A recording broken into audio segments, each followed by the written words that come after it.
talk about these inventions, and you talk about the light bulb, like the one I've got here.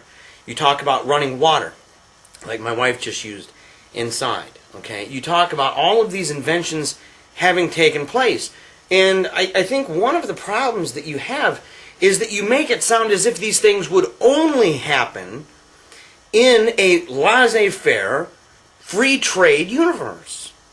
Now, that's not necessarily the case at all. See, what you've done, you've committed this fallacy where you basically say, well, it's wet outside, therefore it must have rained. You know, like right now outside, it's wet outside because I went out and sprayed the grass down with some weed killer. I have a problem with these weeds growing. So I went out, well, it's wet. Okay, now someone could sit there and say, well, it's wet on the ground, therefore it must have rained. You say, in the same way, you've made the mistake by saying, well, these things have come about, therefore it must have been because it was done in this certain framework. And I would contend that it wasn't even done in the framework you're defending right now. We need to talk here about betterment. Now, you keep talking about, well, these things make us better. Now, this may very well be true, but I think that there's a responsibility not only amongst individuals and amongst family, but also amongst communities and amongst the state. And because we happen to be in a federation, I think that we, as a nation, have responsibility for this as well. And that's the notion of the common good. I think that's the notion of the common good. I mean, we aren't just in this for ourselves. We don't live in this atomistic universe where each and every one of us is some island separated from everybody else. When, that our actions don't have ramifications on other people. So I think that, yes, in a way we have to look at something and say, yes, this is an advancement. This may be a betterment, so to speak, but does that necessarily justify the means? Just because one person may say that this would make the world better, does that mean that that's the means that we should employ to get there? And then that brings up the whole debate on whether or not your ends, what you say is betterment, is what I say is betterment. So really, we have to get back to first things, and that's what I contended in my last video. And what very few of the laissez-faire type actually had the nerve to come back. I had one guy that brought up the issue of first things and Austrian economics and how it tries to deal with that issue. But by and large, people completely ignored it. By and large. So your definition would be radically different than mine. Your means by which to attain it would be radically different than mine. But we need to figure out on what basis we're going to discern what's good, and on what basis and what authority we are going to discern the means by which to get there. And that's what I think so far in this conversation, not only between you and I, but between other people, it hasn't happened. And I think we're in desperate need of it happening. You made reference to the illustration I used pertaining to the car, and how if when the car came about, the wagon, the people who made the wagon were all of a sudden out of a job, and I talked about blacksmiths and how they would have been of great use to the auto manufacturers, and you pointed out something worthwhile, and I would admit as much, is that that didn't completely resolve the problem. It's not as if every single person who lost a job had a job once the automobile came in place. It's not like, what about the carpenter? What did he do? I mean, yeah, you're very right to point that out. The difference between that happening then and something similar happening today was that in that day and age, when that happened, the American people had a general concept of nationality and of patriotism, and they had a general understanding of this kind of relationship that they had with the American people. And so when they ended up changing, or this innovation took place, well, people made parts or whatever it was, they relied upon American makers to do it. Now it's something quite different.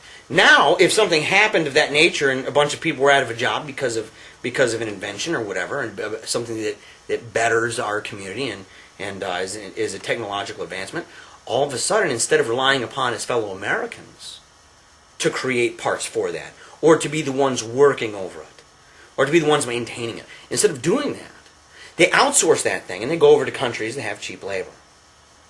So that's dramatically different. And so yeah, both of them have loss. But my position would have less loss. Okay, I'm truly amazed, John, that you would even contend with me over the idea that the greater the interdependency, the less independence we have, and the less sovereignty we have. I mean, I'm baffled. I'm baffled. I don't even know how you would argue that. How, well, the more interdependent we are, the more independent we are. It doesn't even make any sense. It really doesn't. The more interdependent we are, depending on other people, the more sovereign we are. It doesn't make any sense. Take Thomas Jefferson. Thomas Jefferson believed, if you want to take anybody who was pretty libertarian, Thomas Jefferson's pretty close. So you've got him, and even he would understand that independence would mean that property would be distributed amongst the vast majority of people. Okay, the vast majority of people would make capital. That those people would not be wage earners per se. That they would survive primarily off the work of their own hands. Whether that is through, in his idea, it was an agrarian worldview, where you have a bunch of these property holders, right, within wards, these small little wards that make up a bigger republic. But these city-state style wards would be made up of all of these individual property holders, and each one of those property holders would farm and provide food for themselves and for their family, and maybe possibly for their friends and those around in need. But primarily for them and their family. Because they understood, because Thomas Jefferson understood, that the ownership of things, not just simply wage earning, but ownership, specifically land, and working hard with your hands, and living off the fruit of your own, basically living off your real fruit, okay, and vegetables and everything else, that created freedom. That created independence. And that the more we centralized power or capital into certain people's hands, and the more people became wage earners, okay, they're interdependent now. The person is dependent upon, the employer is dependent upon the employee is dependent on the employer. They're not interdependent. That the greater level you have of that, the smaller degree of independence you have, the smaller degree of sovereignty. Thomas Jefferson's model proves what I'm saying. He understood this principle. So I'm stunned. I really am. I'm stunned that of all the things you would actually disagree with me, you would actually take time to disagree on that point. Think about what you said, John. Just, sit back, relax, take a deep breath, and think about it.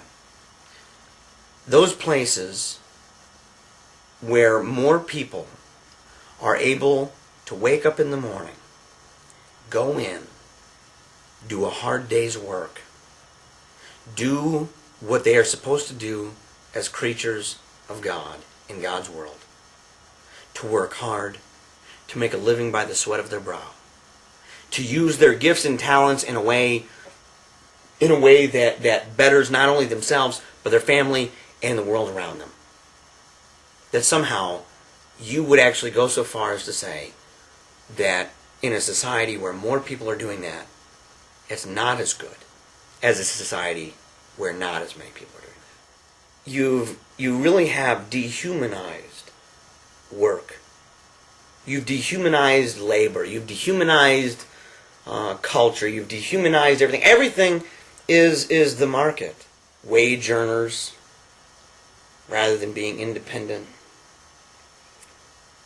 Being owned rather than owning. Selling themselves out rather than just utilizing their skills. The whole thing's unfortunate with you guys. It really is.